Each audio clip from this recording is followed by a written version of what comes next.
Good morning, everybody. This is Lance of Lance's Car Life. You know, I haven't done a video in a while, and I started to do a video this morning on the last American sedan, the Malibu, but I decided to switch gears this morning. Now, I was doing some random video searching. The video came up from the channel Original Motor Car, and I'll put the link to the description of that video below. Apparently, there was a full-page ad taken out in Car Driver for Pontiac. Now, I don't know if this is legit. I don't know if this is tongue-in-cheek. I don't know what's going on. This ad could be totally fake. But for this video, I'm going to use about Pontiac maybe coming back. So for this video, I'm going to use the exercise of, let's assume that this article is legit. Well, not the article, this full-page ad is legit. Pontiac's coming back. You know, they've been gone since 2008, basically. So let's do some assumptions here and show you how much of a logistical nightmare this is, if assuming General Motors actually put this ad out. Now, do anybody realize how much it costs to start an automotive company? I don't think anybody does. Now you see the cars, the camera's bouncy because I'm driving. They got my mount on. It's going to take at minimum, $2 billion just to get it off the ground. That's a lot of money. Now, I'll give GM the benefit of the doubt. In case of Pontiac, they already own the IPs, so that's easy. But this leads me to question number one in all of this. How are you going to design and build these cars? Now, in this case, number one, you got to design the vehicles. So my question would be, are you willing to build something from scratch? Because let me tell you something.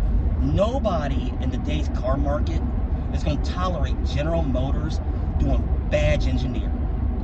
So they're going to have to build this car from scratch. So keep that in mind. So that the first part of that $2 billion is going to be eaten up just in that.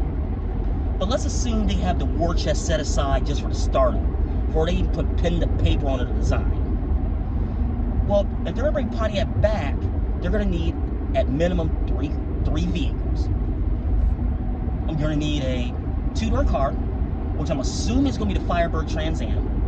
You're going to need an SUV and a four-door sedan. Now, let's say General Motors figures this out and they do it on the cheap.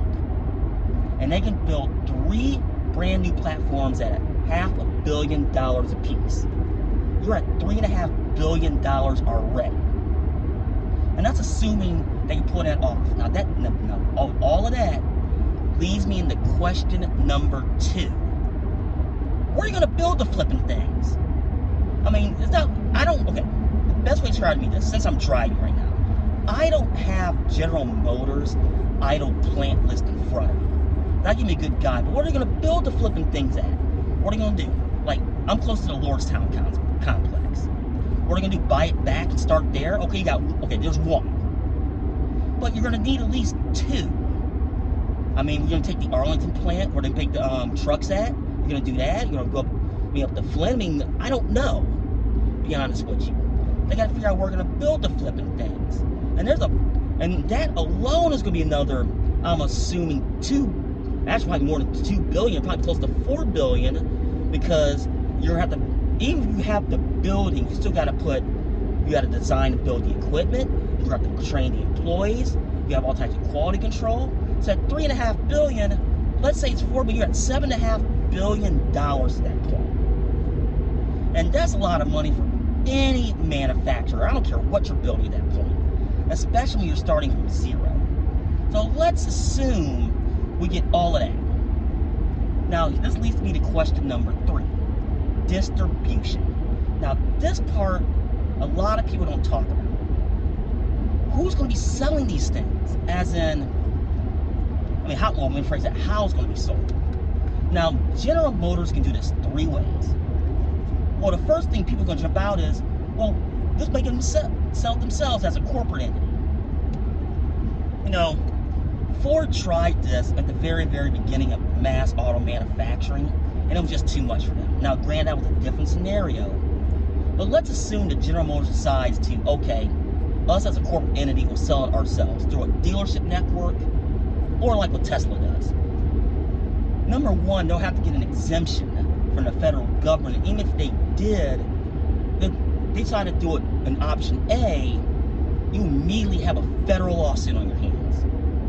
Because if Tesla can Tesla go to the government and say, okay, we're getting blowback now for this, why can't General Motors do it? Which leads me to problem B, the dealer network. So it's A and A1, basically, the dealer network. Where they're gonna get pissed because they have something that's a known quantity right now, even though it's really starting to fade. You have option B. You have, let's put it in with other dealerships, like other existing General Motors dealerships. So my first question would be, which ones do you pick? I mean, do you have the already established franchise Chevy dealers getting the opportunity to have a Pontiac dealership?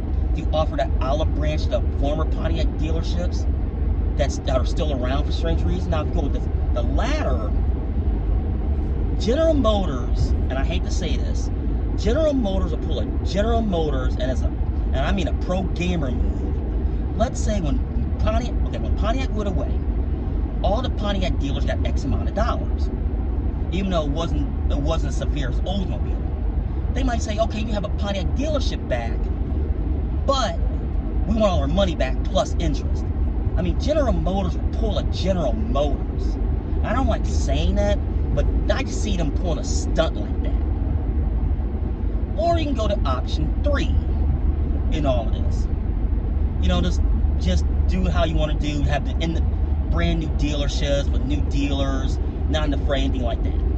So there's 3 things you can do with that. Now, that leads me to the very next question. Where are you slotting this car or these vehicles? Now, obviously, Pontiac being a legacy brand, I mean, you're basically, it was known as performance brand up into the 1980s when a really bad badge engineering started, even though it started during the Malaise era of the 70s. But you can't take this car upscale, because now you run into the Buick problem. Because Buick's supposed to be the upscale brand from Chevy. You can't slot Pontiac above Buick, because historically, Pontiac was always below Buick. So that creates a huge, huge, huge problem. And not only that, and now if you read now if this magazine ad is true, I have not picked up a car and driver yet. They're talking about, and I quote in the ad, a 667 horsepower V8 with an electric motor. General Motors, I know General Motors, I've always said you could have made the baddest cars on the planet, chose to, you never did. For whatever reason, take your pick. But we're talking Pontiac, that's not your market. And I know you know this. Unless you're trying to meet cafe standards, don't go there. Please don't go to gas electric. Because that's not going to be your market. I mean, you're going to have to be slotted between Chevrolet and Buick if you decide to do this. Of course, in this exercise, I'm assuming you're going to do it. Which leads me to the final question. If you jump, let's assume that they're actually going to do this, even though the ad said that's fake. But let's assume that they're actually going to do this. They jump through every single hoop. You have one more hoop, and that's the Ring of Fire. Which leads me to the last question. Who are you marketing this car to, or these vehicles to? Because I said you need 3. Now, I'm saying this, who sold cars for a long time. I can't remember one time I lost a client, whatever I was selling at the time, to a Pontiac. This is the early pre-crash, early 2000s. And you got to remember, when Pontiac went away back then, their lineup consisted of the following. You had the Pontiac G3, that was based on the Chevy Aveo. You had the Pontiac G5, that was based on the Chevy Cobalt. You had the Pontiac G8, now, that was based on a Holden and their sister car, the Chevy SS. And the Pontiac Torrent was based on the Equinox. Now, back then, if you look at their lineup, was literally meh at best with the outside the G8, because on paper, that was actually a compelling buy if you get around the cheapness, on the General Motors cheapness on the inside. I don't know, outside of the legacy Pontiac buyer, I'm not sure you have a market for this car. Honestly. I mean, what are you gonna do? If your target, let's say for the sake of argument, your target is 25,000 a year, 25,000 units a year. I mean, I'm not sure you make a profit at that point in that division. I mean, can it be done if you're doing it cheap? Yeah, but you got that legacy condemnation of General Motors. But let's say you decide to go, because they were talking about an SUV in this ad. I'm thinking to myself, high performance SUVs. I mean, unless you plan on making a sub $40,000, your direct competition is Porsche. I mean, let's call it what it is. Your competition with an SUV like that is Porsche. And if I'm a consumer that can write the check between a Pontiac and a Porsche, it's going to be the Porsche all day, even though I think it's sacrilege that Porsche is selling SUVs. But if given the choice, it's the Porsche over a Pontiac. Well, let's say, for instance, let's say they made the two-door sports car. Okay. In that particular market, I'm gonna assume it's gonna be a Firebird or a Trans Am. Your direct competition is gonna be the Mustang. Okay, they're legacy competitors. Okay, makes sense. But in that particular market is dwindling too. I mean, the only reason why I think the Mustang is still around, because the pitchforks will come out. I think that's the only reason why. Now, do I think they'll do okay in that market? Yeah, but how many are going to sell? Because look at the Camaro at the end. They really didn't sell that many. They really, really didn't. And let's go to the four-door sedan. Now, this creates two problems. Number one, let's say they made a sedan and an SUV creates the same problem. Let's say you make a super high performance vehicle. You run into the unwritten Corvette problem. Now, it's been written, it's been studied throughout since the Corvette's inception on, especially starting probably the mid-70s. No vehicle is allowed to be more powerful than the Corvette. Now, some slip through the back door through the factory, like the Buick GNX and things like that. So stuff, or you go third party like SLP, something along those lines. You go third party. But in the sedan standpoint, okay, let's say you make a high performance sedan. Number one, you're gonna make the Cadillac dealers mad. And Cadillac, they tried like crazy for the last pretty much 20 years, got that stuffy land yacht image, because they decided to go after the Germans.